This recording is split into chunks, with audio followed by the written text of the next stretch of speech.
La très catastrophique visite du zoo, c'est le pari risqué que Joël Dicker a voulu faire en écrivant ce livre qui pourrait à la fois relier un public adulte d'un public enfant. Est-ce qu'il a accompli cette mission? C'est ce que je vais vous expliquer dans cette vidéo. Alors, la très catastrophique visite du zoo, c'est un enchaînement de catastrophes que l'on va vivre du point de vue d'une petite fille qui s'appelle Joséphine et qui raconte ses histoires à ses parents. Alors Joséphine, c'est une petite fille qui est dans une école spéciale avec des enfants dits spéciaux. Alors ils sont 5-6 copains, chacun a une petite particularité. Très vite on comprend que en fait il y en a un qui a des TOC, il y en a un qui est hypocondriaque, il y en a un qui est mutique. Et puis ils ont leur maîtresse absolument charmante, Mademoiselle Jennings, qui est douce, qui sait s'occuper d'eux. Sauf que soudain, leur école est inondée et devient rapidement impraticable. Donc ce petit groupe d'enfants avec leur maîtresse va être transféré dans l'école dite normale avec des enfants soi-disant normaux, un directeur qui les accueille alors à bras ouverts mais avec aussi beaucoup de maladresse. Et donc chaque chapitre, ça va être un enchaînement de catastrophes qui va arriver à la catastrophe du zoo, qui est la catastrophe finale, mais surtout il y a une enquête parce que ce petit groupe d'amis qui est autour de Joséphine vont décider en fait de mener l'enquête parce qu'ils se disent que l'inondation de leur école, c'est pas accidentel, c'est bizarre. Et donc ils vont mener l'enquête à leur rythme avec tout un enchaînement d'événements qui est vraiment très rigolo. Il y a beaucoup d'humour, beaucoup de jeux de mots, beaucoup de situations cocasses, d'autres personnages qui arrivent. Il y a le chef des pompiers, le chef de la police. Ils ont tous un trait humoristique. Ils sont également aidés, ah oui j'allais oublier, ils sont aidés de la grand-mère d'un des enfants qui est évidemment, alors ils la choisissent elle pour les aider, les accompagner dans leur enquête parce qu'en fait cette grand-mère-là, elle est fan d'enquêtes policières, de séries policières. Et c'est une grand-mère, mais elle est vraiment rigolote. On dirait une espèce de Miss Marple, mais en beaucoup plus trash. Elle fume avec les enfants, elle leur apprend ce que c'est que des alibis, des mobiles, elle leur raconte plein de trucs, mais c'est vraiment, en fait, c'est toujours bon esprit, c'est bien fait. Et puis, il y a aussi une confrontation, parce que ces enfants qui sont dits spéciaux, on comprend qu'en fait, ils ont donc tous un handicap, une différence. Ils vont se retrouver confrontés à l'école normale, avec des enfants normaux, à qui le directeur dit surtout réservez un bon accueil aux enfants spéciaux, ne vous moquez pas d'eux. Donc c'est la pire des choses qu'ils pouvaient faire, puisqu'évidemment qu'est-ce qui va se passer? Les enfants dits normaux vont se moquer des enfants spéciaux. Donc il y a tout un pan sur la tolérance, l'inclusion, le respect des autres. Ça c'est vraiment très important et c'est en cela que ça peut énormément toucher un lectorat adulte, mais également un lectorat enfant, puisqu'il y a toute cette idée qui véhicule vraiment des valeurs de tolérance et d'écoute. Et on sent que ce petit groupe de Joséphine avec ses copains, en fait, ils sont beaucoup plus unis que les autres. Et en fait, ils sont très empathiques les uns les autres, ils se protègent beaucoup, ils se serrent les coudes. C'est vraiment un bel exemple, en fait. Et pour un lectorat pour enfants, c'est vraiment très adapté. Il y a également un point central dans le récit, dans lequel on va aborder des questions plus profondes, qui sont sociétales, qui vont toucher la démocratie, la liberté d'expression, la censure.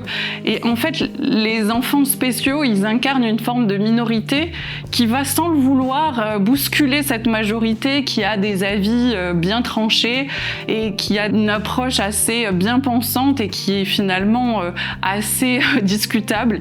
Et c'est intéressant pour le lectorat adulte parce que ça soulève des questions sociétales qui sont importantes et qui peuvent nous amener à nous poser certaines questions en fait en tant qu'adultes. Alors vous l'aurez compris, on est bien loin des thrillers auxquels Joël Dicker nous a habitués quand on pense à l'affaire Harry Kéber ou l'affaire Alaska Sanders.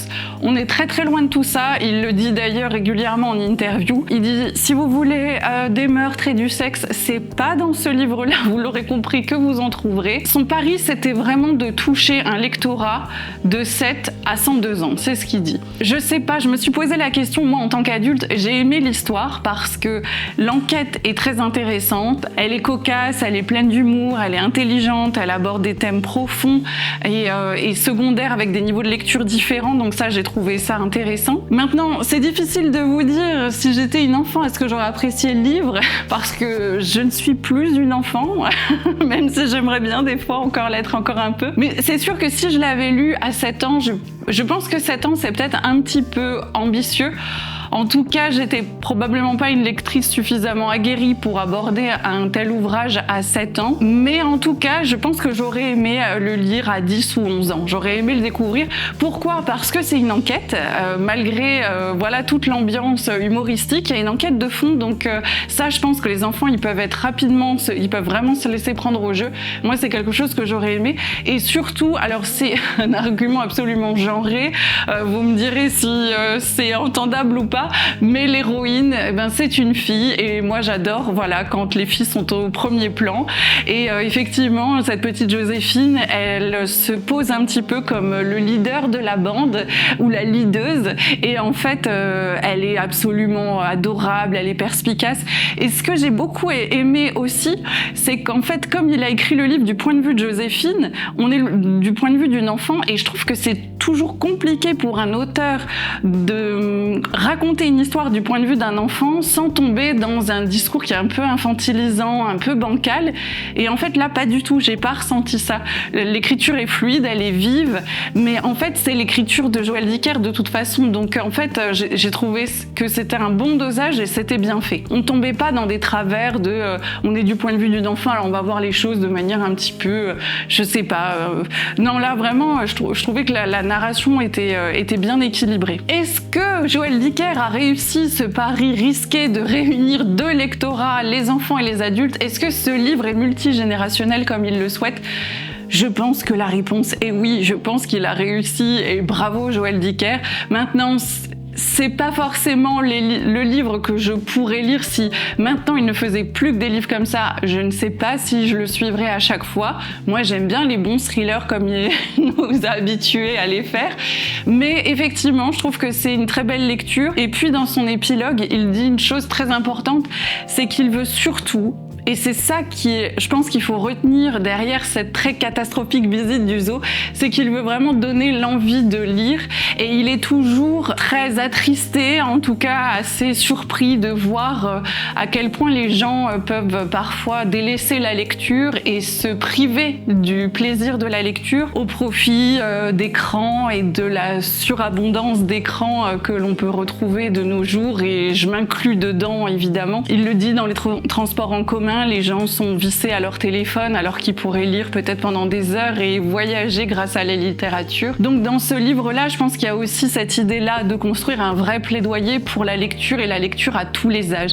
Il est convaincu, et là-dessus je le rejoins, il est convaincu qu'on a tous un livre quelque part qui nous attend et qui va faire de nous un lecteur ou une lectrice avide de littérature. Et j'ai envie d'y croire et je trouve qu'effectivement ce livre c'est avant tout une ode à la lecture, une ode à l'imagination et à tous les âges en fait, et c'est ça qui compte. Dites-moi dans les commentaires si vous aussi vous êtes sensible à ce type de lecture, si vous pouvez switcher entre un auteur adulte et un auteur en littérature jeunesse. Qu'est-ce que ça vous ferait justement de découvrir un de vos auteurs préférés dans un registre complètement différent? En tout cas, vraiment, c'était une très bonne lecture. Je vous invite à parcourir ce livre, à vous amuser avec Joséphine et sa bande, et puis dites-moi tout ça si ça pourrait vous plaire également. En tout cas, je vous souhaite de très belles lectures, encore plus que d'habitude. Et puis je vous retrouve très bientôt pour une prochaine vidéo. Ciao ciao!